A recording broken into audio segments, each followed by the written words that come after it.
जय हिंद। आप सभी लोगों का स्वागत है आपके अपने YouTube channel Goswami class time पर। दोस्तों उम्मीद करेंगे कि आप लोग बढ़िया होंगे, मस्त होंगे, स्वस्थ होंगे और अच्छे से पढ़ाई लिखाई जो दोस्तों कर रहे होंगे।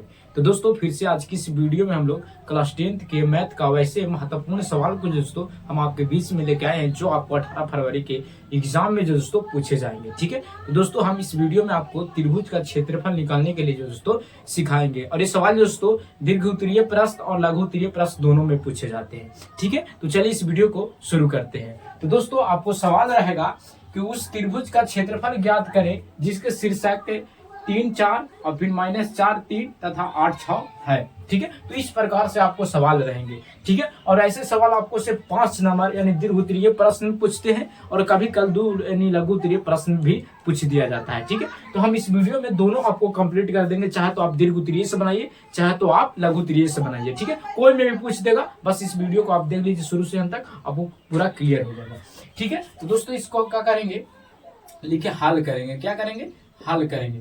यानी सबसे पहले एक त्रिभुज, ठीक है, त्रिभुज, ठीक है, त्रिभुज के कह रहा था, मान लिया जाए कि यहाँ पर ए बी सी, तो मान लेते हैं कि ए के मान दिया गया है 3 और 4। ठीक है, बी के मान लेते हैं कि -4 और 3 दिया गया है और सी के मान दिया गया है 8,6। ठीक है, तो यहाँ पर क्या लिखेंगे कि दिया गया है। ठीक है, तो इसको में से ए बी सी के मान दिले हैं, तो हम लोग त्रिभुज के सूत्र पर बैठाने के लिए x1 x2 x3 y1 y2 y3 का मान जो है दोस्तों हम लोग सबसे पहले लिख लेंगे, ताकि हमको सूत्र पर बैठाने में कोई तकलीफ ना होगी।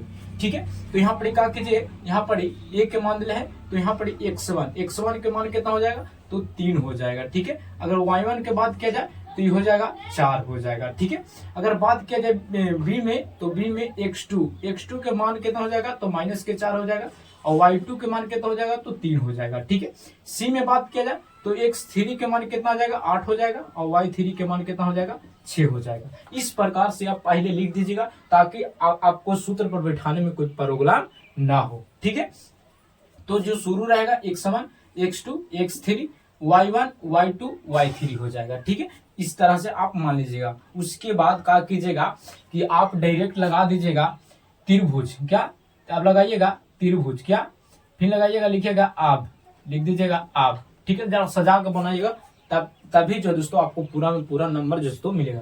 फिर लिखेगा आप, क्या, तो त्रिभुज लिखेगा, त्रिभुज एबीसी का क्षेत्रफल निकालने के लिए क्षेत्रफल बराबर, तो क्षेत्रफल बराबर फॉर्मूला होता है 1/2 होता है, x1 होता है इंटू 23 31 12। आप याद रखिएगा 23 31 12, यानी y2 y3, ठीक है, प्लस x2, ठीक है, x2 इंटू 23 31 12, यानी y3 के y1, ठीक है, फिर प्लस के x3 इंटू 23 31 12, यानी y1 के y2। इसको आपको बस याद रखिएगा, 23 31 12 एक कोड है। ठीक है, इस फार्मूला को याद करने के लिए कोड है 23 31 12। ठीक है, उसके बाद फिर x1 x2 x3 बस जोड़ दीजिएगा। ठीक है, तो आपको जो सो ये फार्मूला बन जाएगा। ठीक है, अब हम कुछ नहीं करेंगे, बस 1/2 है तो 1/2 लिख देंगे और बस मान को बैठाइए। x1 के मान कितना दिया गया है, तो 3 दिया गया है, तो यहाँ पर हम लिखेंगे 3। ठीक है, कोष्ट दे देंगे। y2 के मान कितना है, तो y2 के मान कितना है, 3 है, तो 3 लिख देंगे, माइनस y3 के मान कितना है, 6 है, तो यहाँ पर 6 लिख देंगे। ठीक है, प्लस x2 के मान कितना है, तो -4 है, तो यहाँ पर -4 लिख देंगे। ठीक है, फिर y3, तो y3 के मान कितना है, 6 है, तो 6 हो जाएगा, माइनस y1 के मान कितना है, तो 4 है, तो ये 4 हो जाएगा। ठीक है, प्लस x3 के मान कितना है, तो 8 है, तो यहाँ पर 8 लिख देंगे। ठीक है, फिर y1 के मान कितना है, तो y1 के मान 4 है, तो 4 लिख देंगे, माइनस y2 के मान कितना है, तो 3 है, तो 3 लिख देंगे। ठीक है, इसके बाद हम भीड़ देंगे। ठीक है, उसके बाद जो यहाँ पर आप लिखे हैं इसको आप फार्मूला में चुपचानी बैठा दीजिएगा, ध्यान से बैठाइएगा, 1-2 बार मिला लीजिएगा। ठीक है, उसके बाद क्या कीजिएगा कि आप कैलकुलेशन करना शुरू कर दीजिएगा। देखिए कैसे कैलकुलेशन करेंगे, 1/2 के लिख देंगे, बढ़की कोष्ट तो बढ़की कोष्ट, देखिए इसमें से घटेगा तो -3 आएगा, यानी 3 - 6 है, तो घटेगा तो -3 आएगा, और जब गुना करेंगे तो 3 3 के 9 यानी माइनस में 9 हो जाएगा। ठीक है, यहाँ पर देखिए प्लस माइनस माइनस हो जाएगा।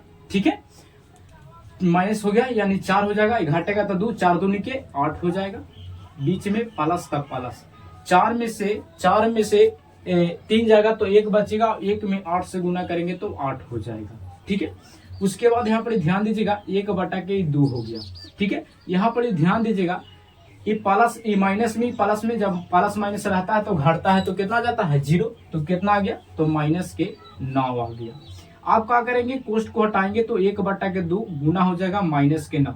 ठीक है, जब ऐसा कंडीशन आवे तो नीचे एक छिपा हुआ रहता है, तो जब नहीं कटेगा तो इसका ये हो जाएगा कैलकुलेशन, तो माइनस के 9 बटा के 2 हो जाएगा। ठीक है, तो माइनस के 9 बटा जब 2 आ जाएगा तो इस यहाँ पर ही आपका आंसर नहीं हुआ। लोग यहाँ पर ही आप लोग गलती करते हैं कि यहाँ पर ही लिख देते हैं ताकि आपको नंबर जो दोस्तों कट जाता है। अगर 5 नंबर में पूछ देगा तो आपको 4 नंबर देगा, 1 नंबर काट देगा।